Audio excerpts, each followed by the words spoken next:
All right, so get ready. We're going way back in time to ancient India. Yeah. For this deep dive, we're going to explore excerpts from the Brahma Purana. Oh, the Brahma Purana. It's one of the major Hindu texts. Yeah. And it's just packed with myths and genealogies. Absolutely. And we're focusing specifically on The lineage of Chandra, the lineage of Chandra. the moon god. Yes. It's going to be a fascinating one, I think. It's going to be fascinating. It's going to be fun. Full of celestial beings, powerful kings, and twists and turns, I tell you. Yeah, and what makes this deep dive really intriguing is that we're not just like looking at names and dates. Yeah. Like we're going to uncover how these ancient tales weave together profound concepts, of fate and free will and the very essence of power in Hindu mythology. And guiding us through this section of the Brahma Purana is the voice of Abha Sharma, our narrator from the source material. Okay. So let's just start at the very beginning. Sure. I mean, how does a moon god even come into existence? Right. Well, it all begins with Brahma, the creator god, bringing forth the sage Atri. Now, Atri dedicates himself to intense tapasya. Intense tapasya. This is a powerful form of spiritual practice involving deep meditation and austerity for 3,000 years. Oh, my goodness. 3,000 years of intense meditation. You got it. I can barely sit still for 30 minutes. Right, I know. What happens after this epic spiritual marathon? Right. So Atri's focused energy, his very life force, begins to ascend, manifesting as this radiant being, Chandra, the moon god. Okay, so... And it's not just like, quiet and ethereal. As Chandra descends towards Earth, Atri weeps. Oh. And his tears, charged with this potent energy, they illuminate the world. I mean, it's a pretty vivid image, right? I mean, mystical, glowing tears illuminating the world. Okay. And then Brahma, again, sees this, right? He sees the intensity. Right. Brahma steps in. And places Chandra in a chariot to kind of control the descent. Okay. And sends Chandra on this journey, 21 circuits around the Earth. Wow. And with each revolution, Chandra's light spills out, nourishing and sustaining life, becoming the very source of food and energy for all beings. It's a beautiful way to think about it. Yeah. Moonlight as the original life-giving force. Right. Brahma recognized his vital role, it seems, because he bestows him with some pretty impressive titles. Oh, yeah, absolutely. Chandra becomes the king of plants, medicines, waters, and Brahmanas. The priestly class. Right. So, you'd think with all this, all these blessings, he would be smooth sailing. Everything's going to be good. Right. But there's a bit of cosmic drama. Oh, yeah, of course. That unfolds here. There always is. Right. At the pinnacle of his power, decides to hold a grand yajna. Okay. This ritualistic sacrifice with lavish offerings, right? Right. It's a display of his might, and it's attended by 9 goddesses. 9 goddesses. It sounds like quite the spectacle. Imagine. But I have a feeling this isn't just a celebratory event. You have a good feeling. There's a little bit more here, right? You're right. What's going on here? It's here that Chandra, perhaps blinded by his own magnificence, I guess, makes a grave error. What'd he do? He abducts Tara. Oh. The wife of Brihaspati. Oh, wow. The guru of the gods. That's a bold move, to say the least. I know, abducting the wife of the guru. Right. What was he thinking? It's a classic tale, though, of how power, even when bestowed with good intentions, can corrupt, right?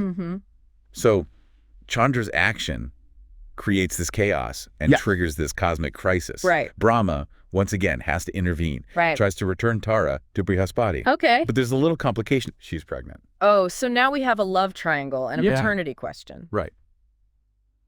This is getting good. It's getting juicy. So what happens? So when the child is born, he possesses this kind of celestial energy of Chandra. Okay. So this is Buddha. Okay. The planet Mercury. Oh, wow. Born of Chandra's seed, but raised by Brihaspati. Okay. And their relationship, it's forever marked by this kind of dramatic beginning, right? Symbolized by the fact that Buddha actually rises in the sky opposite Chandra. Oh, wow. So they're always kind of opposing each other. That's interesting. It makes you wonder, though, how Brihaspati, the guru of the gods, Right. I mean, how does he handle raising Chandra's son? I think it's important to pause here before we get there and reflect on Chandra's downfall. Okay. He's a god, but it's a reminder that actions have consequences, Right. especially when fueled by, unchecked ambition. Yeah, yeah. And this sets the stage for a complex father-son dynamic that unfolds in the next chapter of our deep dive. It's fascinating how these myths weave in moral lessons, alongside these grand, almost soap opera-like narratives. Right. But speaking of moving forward, we can't forget about Buddha's lineage. We can't. What becomes of him? Well, Buddha has a son named Kauravas, Kauravas. who stands out for his virtue and appeal. Okay. He's wise, Uh-huh. a generous king, Okay. a powerful warrior, Mm-hmm. incredibly charismatic. Okay. Even Urvashi, Oh, Urvashi. a celestial nymph renowned for her beauty, Yeah. right, defies expectations and chooses him. So a celestial nymph chooses a mortal king. She does. Kauravas must have been quite the individual to capture her heart. He must have been. What happens to this extraordinary couple? So they embark on this 59-year adventure, Okay. journeying to sacred sites Wow. and ruling from the revered city of Praga. Prayaga. And they eventually have 7 sons, Okay. who are said to be incredibly handsome. 7 sons. And they reside in the Gandharva realm, Okay. which is a celestial paradise known for music and the arts. Wow. 7 sons living it up in a heavenly realm. Right. It sounds like a happy ending for Kauravas. It does. But knowing how these tales unfold, I I have a feeling there's more to this story. exactly. You see, Kauravas Yeah. is just one of the 7 sons of Ayu, Oh, okay. who himself plays a crucial role in this sprawling lineage. Okay. And it's through Ayu's line that we'll eventually trace the roots of the Mahabharata, Okay. the epic that shapes so much of Hindu mythology. Oh, wow. Okay. We're going there eventually. So we've gone from a loom god born of meditation to a king who charms a celestial nymph. Right. And now we're on a path to the Mahabharata. Yes. I'm already hooked. Good. Where do we go from here? Let's shift our focus to another one of Kauravas' sons, King Janu. King Janu. His story will take us on this kind of detour Okay. involving a river goddess, Ooh. a grand sacrifice, and a surprising connection to the river Ganga. All right. A river goddess is entering the picture. Buckle up. I am so ready for the next chapter of this epic saga. All right. Welcome back to our deep dive into the Brahma Purana. So last time we journeyed from the birth of Chandra, the moon god, all the way to his descendant, King Kauravas, who won the heart of Urvashi, the celestial nymph. Oh, yeah. It's just fascinating how these ancient stories weave together these celestial beings and powerful kings and just profound life lessons, really. Yeah, absolutely. It's incredible. And if I remember correctly, Kauravas had quite a few sons, right? He did indeed. Have 7 7 sons, each with their own unique destiny. Oh, wow. And remember how we mentioned this deep dive is going to lead us to the Mahabharata? Right. That path unfolds through the lineage of Ayu, another one of Kauravas' sons. Okay, Ayu, one of the 7 brothers. Yes. What makes his story stand out? What kind of legacy does he leave behind? Well, Ayu is described as this righteous and powerful king, much like his father. Okay. But what truly sets him apart is his marriage to Prabha, the daughter of the sun god. Surya. Surya, exactly. Yeah. So imagine the cosmic significance of that union. Oh, wow. The daughter of the sun god. I know, right? Talk about a power couple. Yeah. I'm guessing this tells us something about Ayu's ambitions and his status. Yeah, definitely. Did this powerful couple have any children? They did. They had 5 sons. 5. Each destined for greatness. Yeah. Nahusha, Shashavrita, Raji, Ramba, and Aninas. Okay. And all of them went on to become kings, and they all have these captivating tales. 5 sons, all kings. Talk about a dynasty in the making. It's incredible how this family tree just keeps branching out. It really does. So for our deep dive, which son's lineage are we going to be focusing on? We're going to follow the line of Nahusha, Nahusha. the eldest. Okay. And his story, it's a powerful illustration of the concept of hubris in Hindu mythology. Okay. Remember how Chandra was corrupted by his own power? Right. Well, Nahusha's tale kind of echoes that theme, reminding us Yeah. that even the most capable individuals, they can be undone by unchecked ambition. Okay, so Nahusha, the eldest son. Yes. What exactly does he do that makes his story such a cautionary tale about hubris? Well, Nahusha is known for his ambition and desire to reach the highest echelons of power. Okay. In fact, he even becomes, for a period, the ruler of the heavens. The ruler of the heavens. I mean, how does someone even land a gig like that? Right. It seems like a big jump from being a king on earth. It is. It's a fascinating story. Okay. That sheds light on the complexities of dharma and karma. Okay. You see, Indra, the king of the gods, Okay. he commits this grave sin. What does he do? He kills a Brahmin. Oh, wow. Which, disrupts the cosmic order. Right. So he's forced into hiding. Okay. But to maintain that balance, the gods need someone to fill that void. Right. And they choose Nahusha. Okay, so Nahusha becomes like the temporary ruler. Right. Because of Indra's misstep. Exactly. It makes sense. But you mentioned hubris. Yeah. So what happens when Nahusha gets a taste of this celestial power? Right. So at first he seems like the perfect choice. Oh, okay. He's known for his wisdom and his strength. Mm-hmm. But, as we often see in these myths, power has a way of warping even the most virtuous individuals. Yeah. So Nahusha becomes intoxicated by his newfound authority. Okay. And starts to act like a tyrant. Oh, wow. A recurring theme, right? It is, right. Power corrupting even the best of intentions. Mm-hmm. So what kind of tyrannical acts does he commit? Anything as dramatic as abducting another god's wife? Well, one particularly unsettling story involves him demanding that the 7 sages carry him around in a palanquin. Oh, wow. Like essentially treating these revered beings as his personal chauffeurs. Wow, demanding the sages as his servants. I know, right? I mean, what was he thinking? It seems like Nahusha, in his ambition to be like Indra, he forgets the importance of humility and respect, particularly for those who embody wisdom and spiritual authority. Yeah. The sages. So how do the sages react to this outrageous demand? They're understandably outraged. Yeah. And one of the sages, Agastya, who's known for his fiery temper and spiritual power, he curses Nahusha. He curses him. Transforming him into a serpent. From ruler of the heavens to a serpent. Yeah. That's quite a fall from grace. Talk about a downfall. It really highlights, how quickly hubris can lead to one's downfall. Yeah, for sure. But I'm guessing this isn't the end of Nahusha's story, right? What happens to him after this dramatic transformation? Well, he spends, considerable time as a serpent, repenting for his actions. Okay. It's a period of introspection. And humbling transformation. Right. And eventually he encounters Yudhishthira. Yudhishthira. The righteous king from the Mahabharata. Oh, wow. Yeah, so... How does he play a role in Nahusha's fate? Well, Yudhishthira, known for his compassion and wisdom, helps Nahusha understand the error of his ways. Okay. And through their interaction, Nahusha learns a valuable lesson about humility. Right. And the importance of using power responsibly. Okay. Which leads to his eventual redemption and restoration to his human form. So even after such a dramatic fall from grace, Nahusha finds a path to redemption. He does. Through wisdom and self-reflection. It's a reminder that these myths, they're not just stories of gods and kings. Right. They're filled with lessons about human nature. Yeah. Even if those humans happen to be ruling the heavens. Exactly. So, but Nahusha's individual journey might seem complete, but his story has like this ripple effect, right? Mm-hmm. We're tracing the lineage that leads to the Mahabharata. Right. And that path continues through Nahusha's son. Yayati. Yayati is known for his love affairs. His numerous wives. Okay. The complicated relationships he has with his 5 sons. Okay. In fact, he's cursed with premature old age.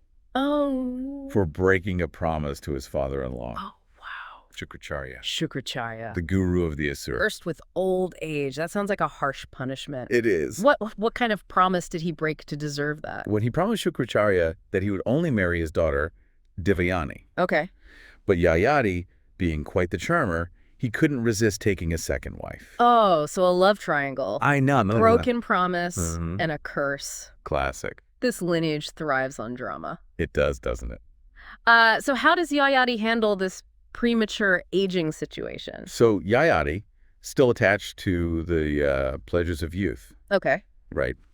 He asks his sons if one of them would be willing to exchange their youth with him. Oh, wow. So he can continue enjoying life. Yeah, yeah. Asking his sons to give up their youth so he can indulge a little longer. I know, it's a bold ask. It's a pretty selfish request, even considering the circumstances. Yeah. So how do his sons react? Well, most of them refuse. Yeah.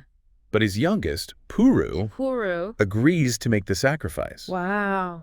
And so Yayati, rejuvenated by Puru's youthful energy, spends 1,000 years indulging in worldly pleasures. Okay, but what happens to Puru? Does he just sit around waiting for his youth to be returned? While Yayati's off enjoying himself, Puru dutifully rules the kingdom. Oh, okay.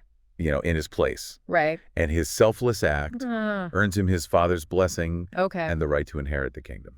So it seems like Puru's selflessness and his sense of duty play a significant role in shaping his destiny. Absolutely, yeah. So what happens after Yayati's 1,000 years of youthful indulgence are over? After experiencing a millennium of these worldly pleasures, he has an epiphany. Oh. He realizes the futility of chasing this fleeting happiness. Okay. And he understands the true value of sacrifice and responsibility. So he learns a valuable lesson in the end, even if it takes 1,000 years, and his son's selflessness to get there. Right. Wow. So he returns Puru's youth and renounces the world, embraces a life of spirituality. It's comforting to think that, even after making mistakes, there's still the possibility for redemption and growth. Absolutely. But let's not forget about Puru. We can't. I mean, he's the one who inherits the kingdom. Right. And continues this lineage. He does. And his descendants include a long line of kings. Okay. Many of whom play pivotal roles in the Mahabharata. Okay. So we're officially in Mahabharata territory. We're getting there. So which key figures from Puru's lineage should we be aware of as we move closer to this epic clash? Well, there's King Bharata, after whom India is named. Oh, wow. Bharat being the ancient name for India. Right. His name itself speaks to the vast legacy of this lineage. Yeah. And then there's King Dushyanta, whose love story with Shakuntala is one of the most cherished tales. Oh, Dushyanta and Shakuntala, that's a classic. I know, right? So, and their son, Bharata, plays a significant role as well, right? He does. He becomes this powerful emperor. And it's through his lineage that we arrive at the Kuru dynasty. Okay. The central players in the Mahabharata. So from the moon god to King Bharata to the Kuru dynasty, it's like this family tree is a roadmap through the entire landscape of Hindu mythology. It really is, yeah. It's incredible how all these stories connect and build upon each other. And it's not just about names and dates. Right. Remember how we discussed the concept of dharma and karma? Right. Well, we see these forces playing out across generations. Yeah. The consequences of choices. Right. They ripple through time, shaping destinies and setting the stage for future events. It's like watching a cosmic play unfold. Yeah. Where the actions of each character, whether god, king, or sage, contribute to this grand narrative of the universe. So what happens next in this epic saga? Where does this lineage take us as we move closer to the Mahabharata? Well, the lineage gets more intricate as we approach the Mahabharata. Okay. But there's one crucial figure we need to discuss. King Santanu. King Santanu. His story, it's filled with love, loss, and difficult choices. Okay. And it directly sets the stage for the conflict at the heart of the Mahabharata. King Santanu, his name definitely rings a bell. And if I remember correctly, he was involved with Ganga. You were absolutely right. The river goddess. Anga reappears in this chapter. This family has a knack for weaving in these recurring characters. Dude. It happens. But their relationship is marked by a tragic twist. Whoa. Santanu's story and how it connects to the Mahabharata is what we'll delve into in the final part of our deep dive. All right, a tragic twist involving a king and a river goddess. I can't wait to uncover the next layer of this epic saga. Welcome back to our deep dive. We've come a long way, from the birth of Chandra, the moon god, all the way to King Santanu. It's been quite a journey. It really has, and now we've arrived at this really pivotal point in the lineage. Right at the heart of it. King Santanu, whose story, is so deeply intertwined with the events that spark the Mahabharata. It really is. So last time, if I remember correctly, we left off with Santanu just heartbroken after Ganga, the river goddess, revealed the tragic fate of their sons and then just departed. I mean, this family tree has seen its share of sorrow. Oh, it has. I'm curious, though, does Santanu ever find happiness again? He does. He does? He does. Eventually, Santanu encounters Satyavati. Okay. A fisherman's daughter. Oh, wow, a fisherman's daughter. And is captivated by her beauty. I mean, it seems like quite a contrast from his previous love, this powerful river goddess. Right. So what is it about Satyavati that draws Santan to her? Well, Satyavati, she possesses this captivating aura. Okay. She's described as incredibly beautiful, and legend has it that she carried this divine fragrance. A divine fragrance. Said to be infused with blessings. That sounds incredibly alluring. Yeah. So does Santanu propose right away? Well, he's smitten, but their path to marriage isn't so straightforward. Oh, happens. Satyavati's father, he sets a condition. Oh. Any son born to Satyavati must inherit the throne, Bhishma. Oh, wow. Santanu's son from his previous union with Ganga. Right. So there's the conflict. Yeah, the classic power struggle, right? I mean, a king wants to secure his new wife's future and lineage. Of course. But, you know, even if it means potentially disinheriting his son from a previous marriage. Right. So that puts Santanu in quite a difficult position. It's a true dilemma for him. So how does he handle it? Well, before Santanu can even make a decision, Bhishma learns about his father's predicament and the impossible choice he faces. Right. And so in this remarkable act of selflessness, Bhishma steps forward and makes this astounding vow. So this is where Bhishma's legendary loyalty comes in, right? Yes. The vow that shapes his destiny and earns him, a place of honor in the Mahabharata. Exactly. So what exactly does he vow to do? So Bhishma, he renounces his claim to the throne. Wow. And pledges to remain celibate for life. Celibate for life. Ensuring that no future sons of his will challenge Satyavati's children. I mean, he's sacrificing his own happiness, his potential lineage, for the sake of his father's love and the kingdom's stability. It's huge. That is an incredible sacrifice to give up the throne and a family. That really speaks volumes about his character. It does. And his unwavering devotion to duty and family. Yeah. And, this act of selflessness is actually what earns him his name. Oh, okay. Bhishma, which means the terrible. Nice. Because of the intensity and the gravity of his oath. Right. So his vow, removes the obstacle to Santanu's marriage and ensures that clear path to succession for Satyavati's children.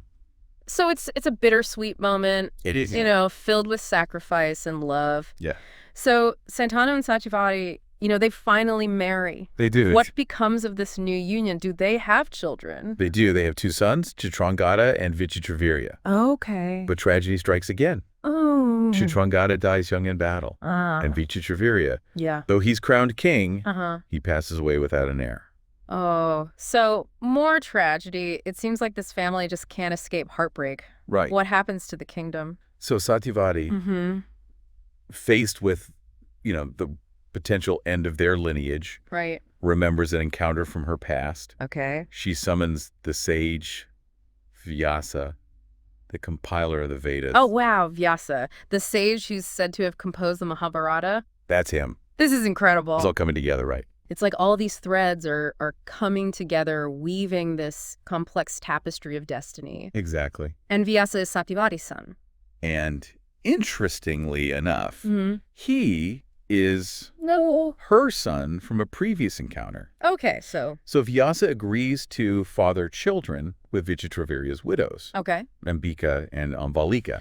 Right. Through a process known as niyoga. Right, niyoga. This ancient practice. Yeah, it allowed a woman to have children with a chosen man to continue the family line. Right. Even if her husband was deceased. Exactly. So it's a fascinating aspect of, ancient Indian culture. Really highlights the importance placed on lineage and continuity. Absolutely. So are Ambika and Ambalika, are they receptive to this arrangement? So they agree to the niyoga. Okay. And through this, Ambika gives birth to Dhritarashtra. Okay. Who's born blind. Oh. And Ambalika gives birth to Pandu. Okay. Who is pale and sickly. And then a maid also has a son with Vyasa, Vidura, who's known for his wisdom and his righteousness.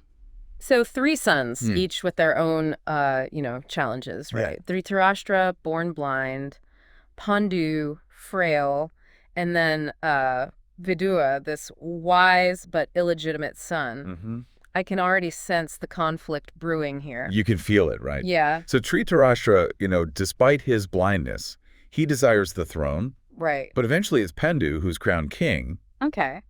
But Pandu is also cursed, and he's unable to father children. Another curse. It seems like fate just keeps throwing these obstacles I know. in the path of this family. So how does Pandu's curse affect the lineage? I mean, does this mean the end of their line? Not quite. Okay. Pandu's wives, Kunti and Madre, they find a way to continue that lineage. Right. Kunti possesses this boon, this special gift, that allows her to invoke different gods. Oh, wow. And have children with them. That's quite a boon. So through this divine intervention, the lineage continues. It does. Okay. Kunti gives birth to the 3 eldest Pandava brothers. Wow. Yudhishthira, Bhima, and Arjuna. Oh, wow, the Pandavas. And then Madri, through the same boon, gives birth to the twins, Nakula and Sahadeva. The Pandavas, I mean, the heroes of the Mahabharata. This is amazing. I mean, we've arrived at the heart of this epic tale through, generations of celestial beings and kings and sages. It's pretty incredible, isn't it? But what about Dhritarashtra? Oh, we can't forget him. I mean, he must have had children as well, right? He did. Okay. He has 100 sons. 100 sons. Known as the Kauravas. Okay. And Duryodhana, the eldest, is ambitious. Okay. And fueled by resentment that the throne was not his. Oh, boy. And so it's here, at this point in the lineage, we see the central conflict of the Mahabharata take root. Right. The bitter rivalry between the Pandavas and the Kauravas for the throne of Hastinapura. Wow. So from the birth of a moon god to this epic showdown between 2 sets of brothers. It's quite the story, isn't it? It really is. All stemming from that initial event. Right. With Brahma creating Atri.